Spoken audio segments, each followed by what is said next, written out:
Now, where do you think you're going, love? Here I am, on my way to grab you a treat from the kitchen out of the kindness of my heart, and I find you doing what exactly? Outside my quarters? I don't remember giving you permission to walk around freely. Surely you're not trying to escape, are you? Otherwise, I may have to get a bit rougher with you. If that had been your plan all along, you could have simply said so, love. Oh no, you're not. You're staying right here, love. I told you, I am not letting you go. But it seems as though I might have to have a stern word with one of my guards, don't you think? It's obvious you had a helping hand somewhere within these castle walls. Surely you're not trying to convince me that the doors just unlocked themselves. Either way, you're coming with me. Now. And don't even try to struggle. I've had enough of your foolery. If you bother me any more, I won't be very gentle. I can promise you that much, love. So be good now, and keep up.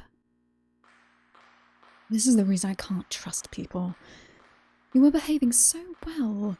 I was even willing to get you that treat. I was going out of my way to give you something nice. Rather than sending a servant, I was even willing to get it myself. That's how good you were. But of course you had to act up. Of course you just can't accept this is the best for all involved. Of course now I'm the bad one, so terrible for kidnapping you. Nobody ever sees the bigger picture. Look at it this way. In the time you've been here, who has gotten hurt? The war has been laid off, just as I planned, and had you behaved better, not even you would have had to endure any pain. Your disrespect, however, has more than earned you this treatment. You could just as well have been a good little royal hostage, and I would have gladly been more hospitable to you. But no, you had to be stubborn. You just had to try and escape. Do you really think I'm enjoying this?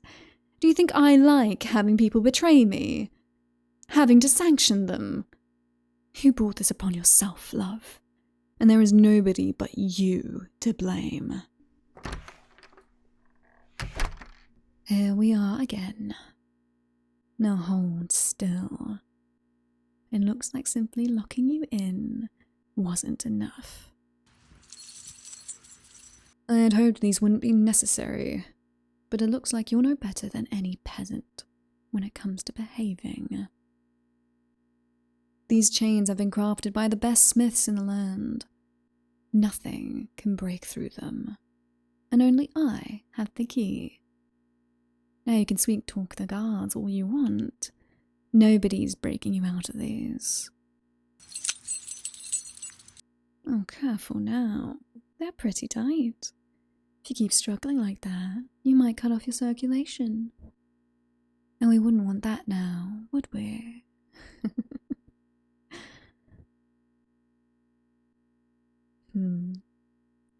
These suit you. I should have put them on you sooner.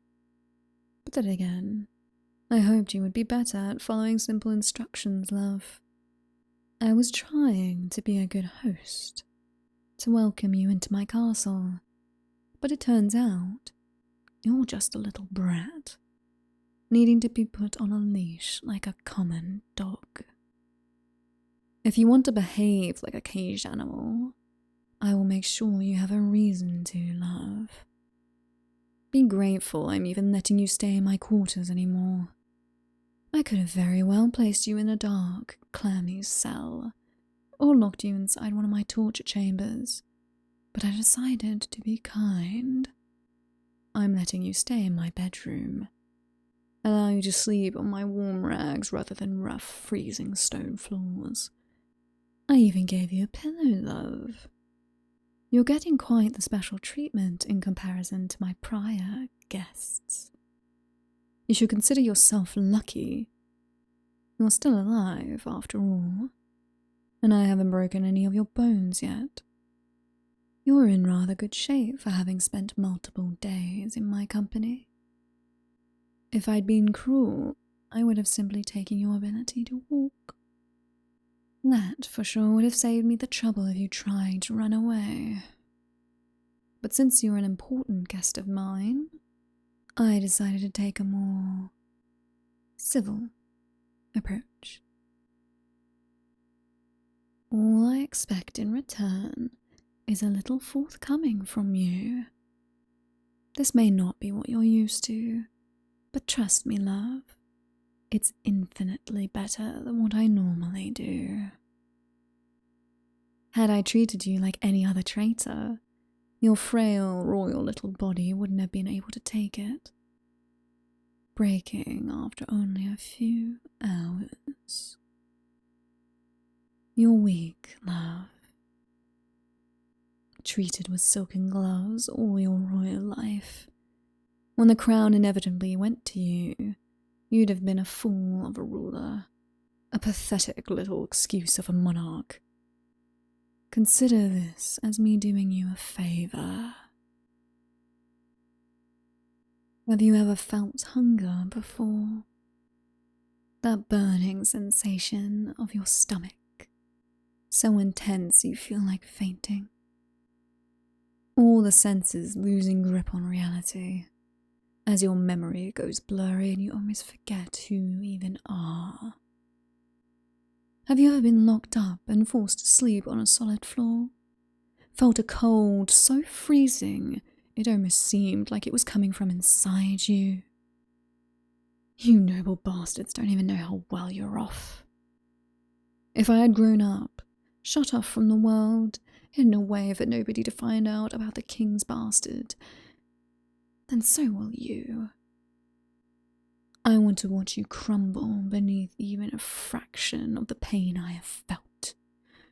You'll know what it feels like to be disregarded, hated, experience that rough thirst like sand in your throat.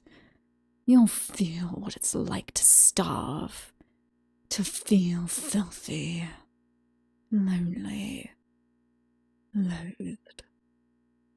Where only the deceased rats in the cellars are your companions, and the dirt around you is your home.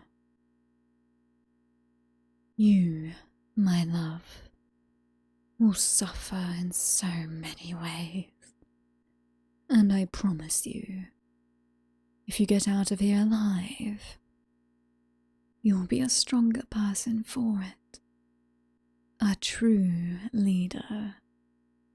Somebody who has felt pain, bitterness, and torture. So go ahead, love.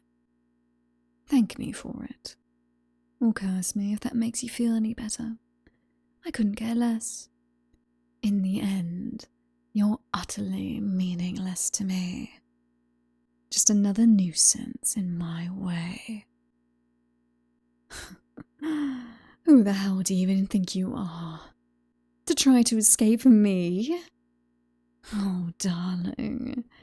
From now on, I'll be making sure you know exactly where you stand.